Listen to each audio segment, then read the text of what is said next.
अजय जी, आपने जिस तरह के आरोप लगाए हैं, मुझे लगता है कि ये बहुत संगीन आरोप है और इस पर निश्चित रूप से काम होना चाहिए।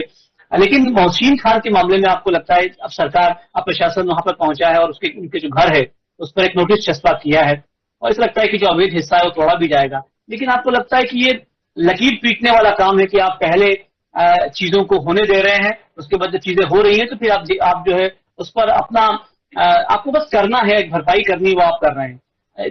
होने से पहले शासन को, प्रशासन को चेतना चाहिए और इस पर अंकुश लगाना चाहिए और ऐसे काम कर इस तरह के कुछ एक्शन लेने चाहिए कि अगली बार ऐसा घटनाक्रम ना हो। क्या आपको लगता है कि इस तरह की आवश्यकता होनी चाहिए?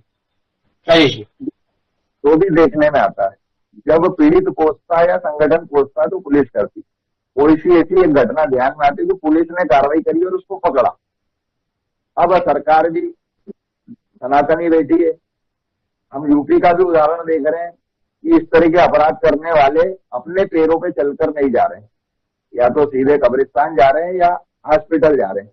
लेकिन यहाँ की सरकार सनातनी सरकार है, बड़े बड़े दावे करती है और वास्तव में कोई ऐसा उदाहरण पेश करे कि जिसमें इतना गंभीर अपराध करने वाले को 24 घंटे में अगर उसका रिमांड नहीं लिया, उसकी पूरी गैंग को नहीं पकड़ा, जहां सौदे चल रहे, पैसा कहां से आता था, कहां वीडियो, ये सब चीजें नहीं पकड़ते तो जेल पहुंचाना, मतलब सरकार को भी निर्णय लेना पड़ेगा।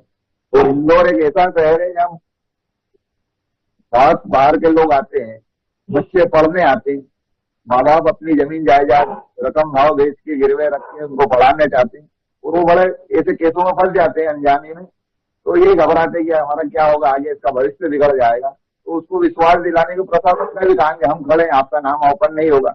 पर वो थाने जाने के बजाय आज संगठन के कार्यालय पे मैं काम करता हूँ, संगठन का ही काम देखता हूँ, इसलिए मैं ये बात कह रहा हूँ कि पहले हमारे पास आते और वो उसके पहले वहां गए तो वहां से भगा दिया जाता, प्रूफ देते। तो हमको ऐसे अपराधियों को सीधे सीधे इनकाउंटर होना चाहिए। मैं तो क्यों फांसी की सजा देने जाएंगे, तो हमारे न्यायालय पे से भी विश्वास उठते जा रहा है। जिस तरीके के सुप्रीम कोर्ट से जो आदेश आ रहे हैं 24 घंटे में, उनकी 4 घंटे में सुनवाई हो जाती है और अन्य मामलों में नहीं होती।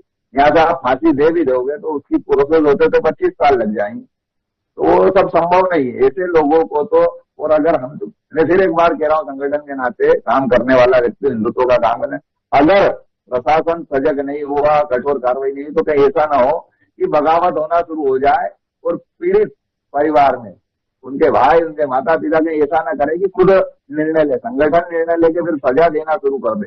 अगर हमें इस तरीके इतने बड़े अपराध होने के बाद भी सामान्य सी घटनाओं पे न पूरी गैंग को पकड़ा गया, न उसके भाई जो एक स्कूल में भाभी ट्रेनर है, वहां की बच्चियों का भी निकालने जाएंगे आपको तो आईपीएस स्कूल में जो ट्रेनिंग दे रहा है जिहादी का भाई, वहां भी हरकतें कर रहा होगा। 101% एम्पायर एकेडमी में ट्रेनिंग दे रहा है, वहां भी ये हो रहा होगा। और इन स्कूल वालों को भी हमने ध्यान दिलाया, कुछ स्कूल है जहां पर ये हरकतें हो रही है, उनके स्कूल टीचर होने वो हरकतें करते हैं, लेकिन वहां कम तनख्वाह के चक्कर में इनको काम दिया जा रहा है।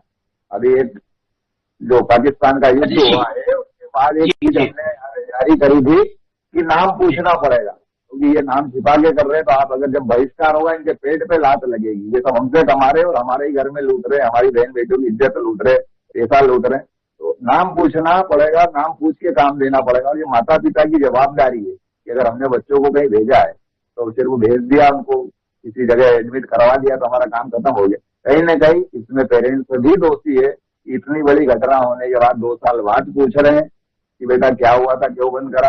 बताया होगा पर वो लाज शर्म के मारे, डर के मारे कुछ हुआ होगा। अभी भी जब 2 वीडियो निकली है, आज 2 रिपोर्ट और हुई है और दोनों रिपोर्टों में पुलिस प्रशासन को फिर मैं इसलिए कहूंगा कि 376 की धारा अभी भी उस पर नहीं लगी है, नहीं तो पूछताछ ही नहीं हुई। तो कम से कम उन पर गंभीर अपराध फांस को जरूर लगा दी और वो जमानत वाली धारा है, 2-4 महीने में छूट जाएंगे और फिर अपराध करेंगे। तो इसे पे गंभीर अपराध दर्ज होना चाहिए और उसकी सजा ऐसी हो कि बाहर दूसरे 10 को हिम्मत न हो। जी, अच्छी बात कह रहे हैं आप, अच्छी बात कह रहे हैं, ताकि अगली बार जो है भविष्य में कोई सोचने पर भी उसकी रूह कांप जाए। ऐसे एग्जाम्पल सेट होने चाहिए। जी, यूपी में हो रहा है, बिल्कुल सही करें। चलिए, समय कम है, लेकिन उषा जी एक सवाल बहुत महत्वपूर्ण है, चूंकि आप शिक्षाविद हैं इसलिए आपसे वो सवाल बहुत प्रासंगिक